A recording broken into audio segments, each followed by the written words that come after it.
Assalamualaikum anak-anak, kembali lagi bersama Ibu Surmiati. Nah, hari ini materi kita tentang Kingdom Plantae. Sebelum itu, Ibu ingatkan kembali untuk kalian mengisi daftar hadir yang sudah Ibu bagikan. Nah, tujuan pembelajaran. Adapun tujuan pembelajaran pada materi hari ini, setelah mengikuti pembelajaran, peserta didik diharapkan mampu. Yang pertama, siswa dapat mengetahui pengertian Kingdom Plantae. Yang kedua, siswa dapat mengetahui klasifikasi Kingdom Plantae beserta ciri-cirinya. Kingdom Plantae atau yang lebih dikenal dengan tumbuhan ialah satu organisme eukariotik multiselular dan dengan dinding sel dan klorofil. Klorofil itu adalah zat hijau daun yang fungsi dalam proses fotosintesis, sehingga tumbuhan itu mampu membuat makanan sendiri atau autotrof. Hal inilah yang akan menjadi pembeda antara Kingdom Plantae dan Kingdom Animalia. Plantae memiliki ciri-ciri ada multiselur atau mempunyai banyak sel, autotrof bisa membuat makanan sendiri, eukariotik merupakan sel yang telah memiliki membran inti sel, terdapat dinding sel yang terbuat dari selulosa, hidup di daratan yang lembab atau perairan, lalu bereproduksi secara seksual dengan putik dan benang sari, lalu dengan aks seksual itu menggunakan cangkok, tunas, tek dan sebagainya, lalu memiliki akar yang gunanya untuk memperkokoh tumbuhan dan menyerap air, lalu dapat menyimpan cadangan makanan dalam bentuk amilum atau pati, memperoleh makanan dengan cara fotosintesis yang dibantu oleh cahaya matahari, dan memiliki daun untuk mengumpulkan sinar matahari yang digunakan untuk menghasilkan glukosa, memiliki organ dan sistem organ, memiliki bunga sebagai alat reproduksi seksual, memiliki pergiliran keturunan dalam siklus hidupnya yang disebut dengan metagenesis. Metagenesis pada Kingdom Plantae ini adalah siklus hidup tumbuhan yang memiliki suatu pergiliran generasi.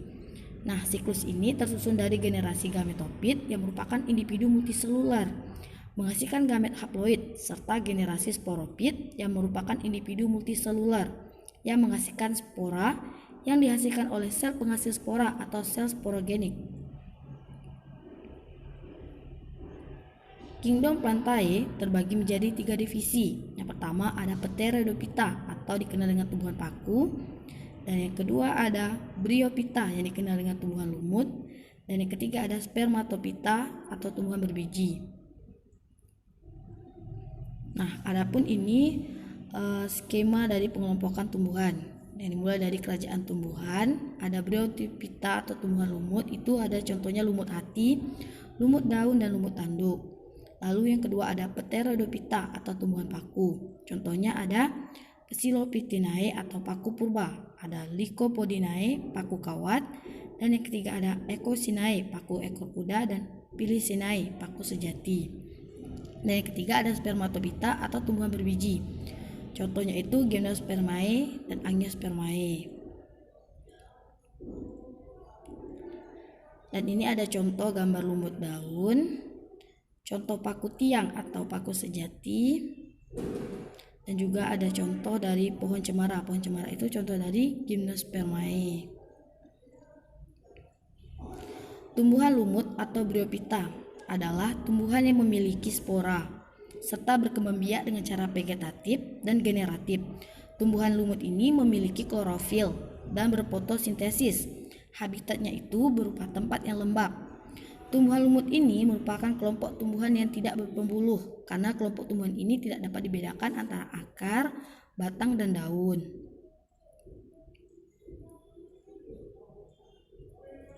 Adapun di sini gambar lumut beserta bagiannya. Untuk gambar nomor 1 itu adalah sporogonium. Lalu untuk gambar nomor 2 itu adalah tangkai, dan gambar nomor 3 adalah daun, dan gambar nomor 4 adalah batang, dan nomor 5 adalah rizoid. Nah, untuk sporogonium dan tangkai itu termasuk ke dalam sporopit, sedangkan daun dan batang itu termasuk ke dalam gametofit. Tumbuhan dikelompokkan ke dalam 2 kelompok besar, yaitu tumbuhan berpembuluh dan tidak berpembuluh. Nah, tumbuhan berpembuluh ini adalah tumbuhan yang memiliki berkas pengangkut dan sudah dapat dibedakan antara akar, batang, dan daun. Tumbuhan berpembuluh ini disebut tumbuhan berkormus. Tumbuhan berkormus terdiri dari dua kelompok. Yang pertama ada kelompok Cormodita berspora atau tidak memiliki bunga, contohnya itu tumbuhan paku. Sedangkan Cormopitra berbiji itu mempunyai bunga dan biji. Sedangkan tumbuhan tidak berpembuluh adalah tumbuhan yang tidak memiliki berkas angkut. Kelompok tumbuhan ini belum dapat dibedakan antara akar, batang, dan daun. Contohnya tadi tumbuhan ini yang tidak berpembuluh ini adalah tumbuhan lumut, yang mana memiliki struktur yang menyerupai akar yang disebut rizoid, berspora, dan berklorofil. Ciri-ciri tumbuhan lumut. Yang pertama, tumbuhan lumut berukuran makroskopis 1-2 cm dan ada pula yang berukuran mencapai 40 cm. Cormopita merupakan tumbuhan yang sudah dapat dibedakan antara batang, akar, dan daun. Lalu memiliki dua bentuk generasi, yaitu generasi sporopit dan generasi gametopit. Tumbuhan lumut ini merupakan tumbuhan peralihan karena terdapat tumbuhan yang berupa talus atau lembaran, yaitu lumut hati, dan tumbuhan yang sudah memiliki struktur tubuh mirip dengan batang, akar, dan daun sejati, atau itu contohnya pada lumut daun. Lalu ada Talopita, merupakan tumbuhan yang tidak dapat dibedakan antara batang, akar, dan daun. Tumbuhan lumut ini disebut juga vegetasi perintis atau suatu tumbuhan pelopor atau tumbuhan sebelum tumbuhan lain dapat tumbuh. Adapun contoh dari tumbuhan lumut, ada yang pertama itu ada gambar lumut hati, dan yang kedua ada gambar lumut daun, dan yang ketiga ada contohnya lumut tanduk. Tumbuhan paku atau Pteridophyta. Ciri-cirinya, spora yang dihasilkan pada sporopil terutama pada bagian bawah daunnya. Yang kedua, batang, akar, dan daun dapat dengan mudah dibedakan. Yang ketiga, daun muda pada tumbuhan paku tumbuh menggulung atau circinatus. Lalu tumbuhan paku ini berkembang biak secara vegetatif dan generatif. Adapun ini bagian tubuh pada tumbuhan paku. Untuk gambar nomor 1 itu adalah gambar daun, dan nomor 2 adalah daun muda menggulung, dan yang ketiga adalah sporangium, dan gambar nomor 4 itu batang, dan gambar nomor 5 itu adalah akar. Contoh tumbuhan paku. Yang pertama ada paku ekor kuda.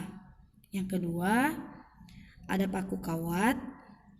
Dan yang ketiga ada paku purba. Lalu yang keempat ada paku sejati. Lalu ada tumbuhan berbiji atau spermatopita. Tumbuhan berbiji atau spermatopita dikelompokkan menjadi tumbuhan berbiji terbuka atau yang lebih dikenal dengan gymnospermae, dan tumbuhan berbiji tertutup itu angiospermae. Tumbuhan berbiji terbuka atau gymnospermae itu memiliki ciri-ciri bijinya telanjang karena bijinya itu tidak dibungkus oleh daun buah. Lalu alat reproduksi berupa bangun seperti kerucut yang disebut strobilus. Nah, strobilus ini ada dua, yaitu strobilus jantan dan betina.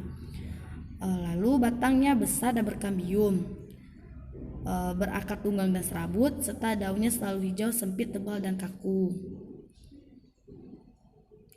Adapun di sini contoh tumbuhan biji terbuka, ada juniper, ada cemara, ada damar, dan ada pinus.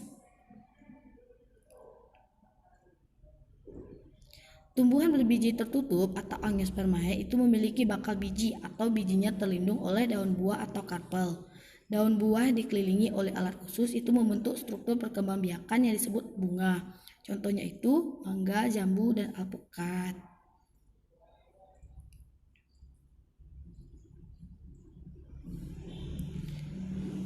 Tumbuhan angiospermae ada dua, yaitu tumbuhan ada berkeping satu atau monokotil yang dapat diamati berdasarkan ciri-ciri memiliki satu keping daun lembaga, akarnya serabut, batangnya tidak berkambium, berkas pembuluh pengangkut tersebar, lalu tulang daunnya sejajar atau melengkung, dan kelopak bunga pada umumnya kelipatan 3. Sedangkan yang berkeping 2 atau dikotil itu memiliki ciri-ciri memiliki 2 keping daun lembaga, akarnya tunggang, batangnya berkambium, tulang daun menjari atau menyirip, berkas pengangkut tersusun dalam satu lingkaran, dan kelopak bunga kelipatan 4 atau 5. Adapun kesimpulan dari materi hari ini, ada yang pertama kelompok lumut atau Bryophyta, yang kedua kelompok paku-pakuan atau Pteridophyta, dan kelompok tumbuhan berbiji atau Spermatophyta.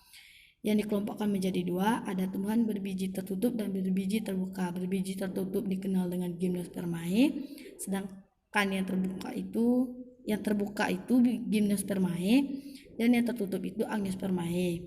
Nah, Angiospermae ini dikelompokkan menjadi 2, ada tumbuhan monokotil dan tumbuhan dikotil. Demikian yang dapat Ibu sampaikan, semoga bermanfaat. Jangan lupa like, subscribe, and comment channel Ibu. Demikian yang dapat Ibu sampaikan. Assalamualaikum warahmatullahi wabarakatuh.